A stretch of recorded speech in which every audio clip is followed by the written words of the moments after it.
I went to the cinema, watched Mad Max Fury Road, a decent movie, full of action. But I remember when decent movies weren't so rare, when an 18 certificate movie could turn a profit. And most of all, I remember The Road Warrior, the second film in the series. To appreciate it, you have to go back to another time, when the style of a movie was driven by its narrative, and movie executives weren't deluded that all movies ought to look like shampoo adverts. Stunts were real. People got injured.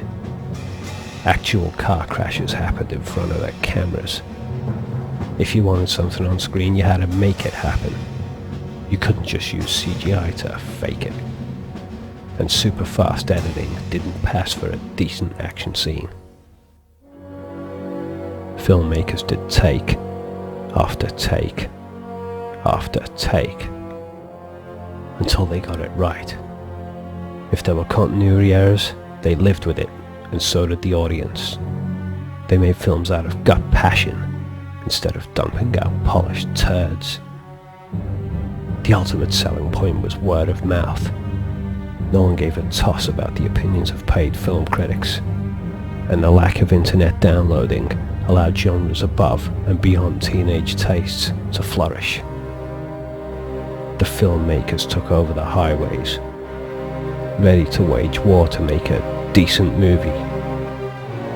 And in this chaos of barbaric filmmaking, George Miller and his crew took home the gold medal for making the biggest, boldest car chase movie of all time. With the roars of engines, they tore the cinema screen apart.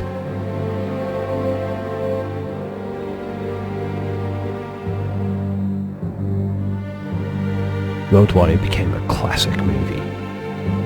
A timeless, influential classic movie, haunting the modern film industry like a demon from the past. A movie that shows up the shallowness of modern film trends. And it's here, on this blighted YouTube, that we'll finally learn to appreciate it.